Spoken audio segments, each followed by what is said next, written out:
Brought to you by TechnoSpark 20 series smartphones.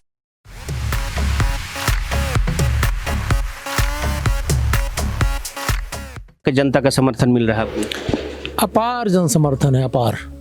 ये चुनाव ऐसा लगता है जैसे जनता खुद लड़ रही है। नरेंद्र मोदी की तरफ से जनता है और सामने कौन है बहुत अभी समझ नहीं आ रहा। भारतीय जनता पार्टी की तरफ से सीधी लोकसभा क्षेत्र की पूरी जनता चुनाव लड़ रही है और उसके सामने जो भी आता है वो उसका बहुत कोई महत्व नहीं है, मुझे आसपास दिखता नहीं है। कोई हमारे यहाँ धड़ा होता ही नहीं, हमारे यहाँ तो एक ही, हमारे यहाँ पूरी आत्मा रहती है, भारतीय जनता पार्टी की आत्मा है जो सब एक है, हम सब एक परिवार के लोग हैं।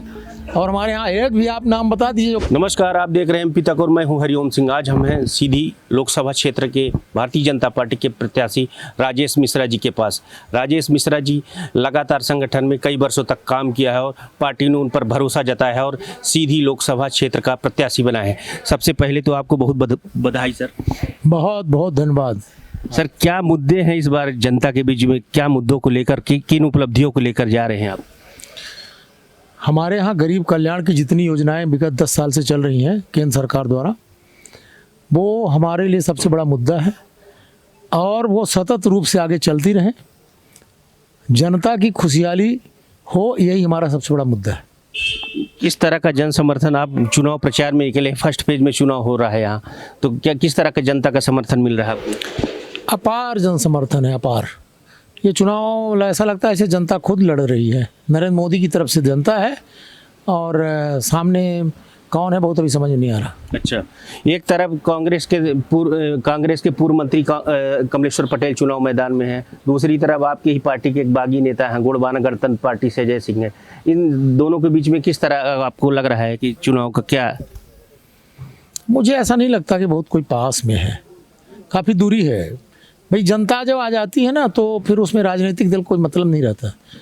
मैंने क्या कहा कि भारतीय जनता पार्टी की तरफ से सीधी लोकसभा क्षेत्र की पूरी जनता चुनाव लड़ रही है और उसके सामने जो भी आता है वो उसका बहुत कोई महत्व नहीं है, मुझे आसपास दिखता नहीं है, इसलिए मैं कुछ उनके बारे में कमेंट क्या करूँगा। कहा जाता है कि आपकी टिकट वितरण, आपको जब से टिकट मिला है तो भारतीय जनता पार्टी का एक धड़ा नाराज है, क्या कहेंगे इस पर? अरे भैया, मैं तो ढूंढ रहा हूँ, कोई हमारे यहाँ धड़ा होता ही नहीं, हमारे यहाँ तो एक ही, हमारे यहाँ पूरी आत्मा रहती है, भारतीय जनता पार्टी की आत्मा है जो सब एक है, हम सब एक परिवार के लोग हैं। और हमारे यहाँ एक भी आप नाम बता दीजिए जो पार्टी में काम नहीं कर रहा, कोई धड़ा हो, बल्कि हमारा परिवार और बढ़ रहा है, घट नहीं रहा है। ये जो क्षेत्र है, ये जो सीधी लोकसभा क्षेत्र है, काफ़ी लंबा है, करीब 200 किलोमीटर में फैला हुआ है, तो इसमें अपने जनसंपर्क किस तरह हो रहा है? बड़े नेताओं का क्या आना, कुछ है कार्यक्रम?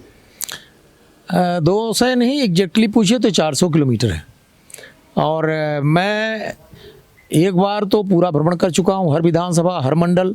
अब मैं गांव में जा रहा हूँ और निश्चित तौर से बड़े नेताओं में अभी हमारे 6 तारीख को माननीय हमारे रक्षा मंत्री राजनाथ सिंह जी आ रहे हैं और इसके बाद भी जैसे भी जरूरत होगी हमारे नेता सब, क्योंकि कार्यकर्ताओं का ही हमारा परिवार है, वो सब आएंगे, जो भी जिनकी जरूरत पड़ेगी वो सब आएंगे।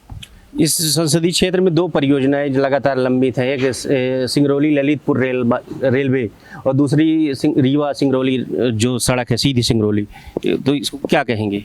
दोनों परियोजनाएं आज की तारीख नोट करिए, 2 से 2.5 वर्ष के अंदर पूरी हो जाएंगी।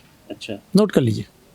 तो कितनी सीटें जीत रहे हैं आप लोग पूरे प्रदेश में? अगर 29 सीटें हैं तो पूरी की पूरी जीत रहे हैं, इस बार कोई गुंजाइश नहीं है। अच्छा, हाँ, पूरी की पूरी 29 को 29 और 400 पार जाने जा रहे हैं। 370 भारतीय जनता पार्टी, बाकी हमारे सहयोगी दल। तो ये थे भारतीय जनता पार्टी सीधी के लोकसभा प्रत्याशी डॉक्टर राजेश मिश्रा, जो साफ तौर से कह रहे हैं कि इस बार यहाँ पे प्रदेश में 29 की 29 सीटें जीतेंगी और सीधी भी एक उसमें होगा।